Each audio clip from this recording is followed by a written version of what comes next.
Hi everybody, this is Stephanie with Making It Crafty, and today we are going to finish up the process on how to glitter a cup.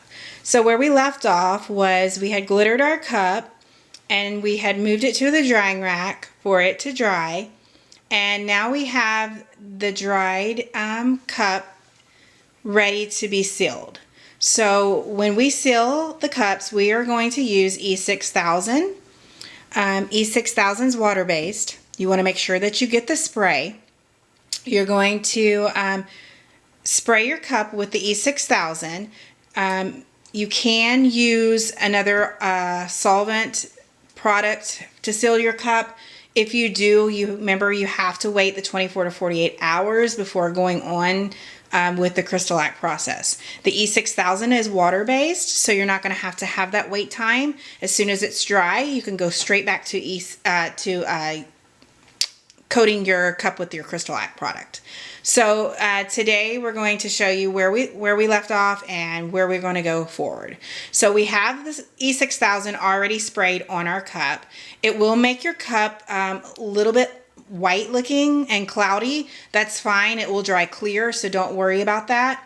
So we want to make sure that all of our glitter is as flat as it can be, because the flatter that you make your glitter, the less coats of crystal you're going to require.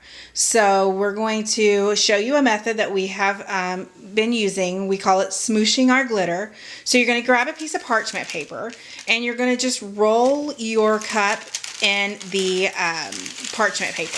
You want to wait about 15 minutes or so after you spray your E6000 on to do this. You want it to be tacky but not wet. So just smoosh your glitter down. You want to make sure that you press down all over on your glitter. What you're doing here is just flattening the glitter to the cup. Okay, so you can roll it on your table. You can, rub your hands up and down it. Whatever is the best way and you find is, the best technique for you. Once you're finished, you're going to move this cup to a drying rack and you're going to let it continue to dry until that E6000 is completely dry. So I would say I would give it a good maybe an hour for that to dry completely. Okay, so now once you have that cup drying, I'm going to show you what you're going to do, what the next steps are going to be for this process. So we're going to go ahead and put our, so your E6000 is dry. You have your cup ready for your EP. So we have a cup here that is ready for a coat of EP. We've let our E6000 dry, and now we're ready to coat it with our extreme protection.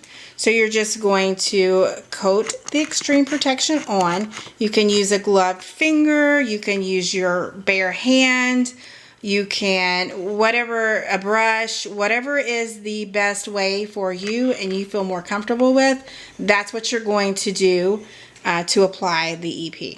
So you just want to, squirt it on. We put it in our little containers because we find that it's easier to use than leaving it in the container that it comes in. I think the squeeze bottles work a little bit better.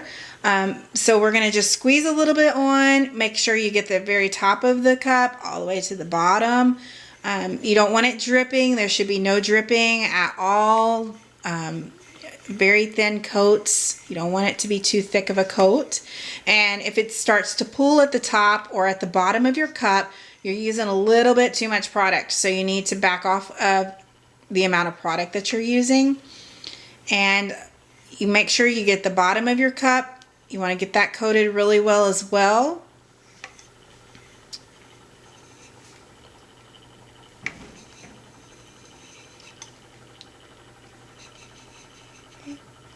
Okay, so once you have your application on, you're going to walk away from it. Stop. Don't overdo it. You don't want to overwork that because it starts to dry pretty quickly and you don't want to be messing up the process time of the dry. So you want to just put put it on and walk away. I know that's the hardest thing. You want to keep sitting there and you want to keep rubbing it until it's smooth in every spot. But guys, this product's going to self-level. It's going to fill in all of the spots that you may have missed. Don't worry about it. Don't overwork it. Just let it go. Okay, so once this is, you're going to let this spin for an hour, and then you're going to take it off your turner and move it to a drying rack and let that dry for an additional 3 to 4 hours. I'm going to go ahead and move this turner a little bit out of the way here so that I can show you the next step. Okay, so once that's dry, you're going to continue and you're going to repeat the process, and same exact thing. You're going to put your EP back on, you're going to let it turn for an hour, you're going to move it to the drying rack to 3 to 4 hours. You're going to continue to do that. I do about 3 coats, and every 3 coats, once that third coat has dried, you're going to get a piece of sandpaper that is 400 grit. You want a really soft sandpaper, and you're going to sand your cup. You don't want to aggressively really bear down on it. You just want to do a really buff.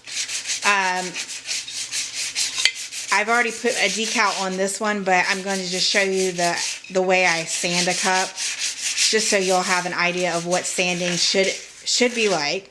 So you got it sanded good. It's going to put this white powdery finish on it, and that's okay. It's not messing up your cup. It's just the sanding that you've done on that layer. So you're going to wash it with soap and water and dry it. And once it's dried really well, you can come back and do either 3 more coats of VP, or if you think that you have the buildup that you want good enough on the cup and it's not super bumpy anymore, then you can go ahead and put your decal on and switch to your Brite tone for your next few coats.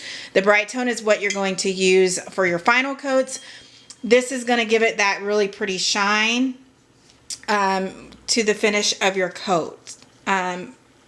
So the process again, you're going to EP about 3 coats, sand every 3rd coat, EP 3 more coats, sand on that 3rd coat, and then you're going to check your cup. If your cup is not bumpy and you feel like it's okay to put your decal on, that's when you're going to go ahead and apply your decal, okay?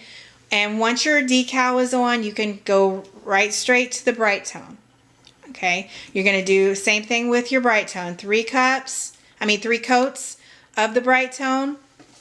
If you need to sand again, if you still aren't happy with it, you can sand over the Brite tone as well. Just remember, every 3 coats of either Brite tone or the EP, you need to sand, okay? And you're just going to continue to do that until you get the look that you want with your cup. I normally do 3 coats of EP, sand, 3 coats of EP, sand, and then I normally have it smooth enough to where I feel like I'm able to come in and put my decal on. And then after my decal is on, I will switch over to the Brite tone for the last few layers of my cup. So I hope this helps you guys. If you have any questions, drop the comment below. We'll go through our comments and make sure that we have answered you guys. If you want to like and subscribe to our channel, turn on your notifications down below. We will be doing more videos teaching you guys how to apply the water slide, different techniques, how to do the alcohol ink look, wood grains with and without alcohol ink. You can do it with the gel stain. So we're going to go over all of those different techniques with you guys to get you feeling really super comfortable with your application. If you have any questions or you have a certain technique that you'd like us to show you, like I said, just drop us a comment below.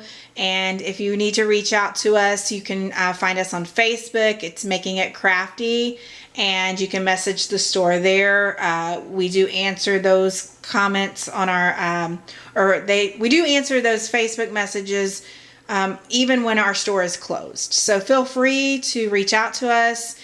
If you have any questions throughout this process, anything that we can do to help you guys, let us know. And we appreciate you watching, and you guys have a great day. Thank you.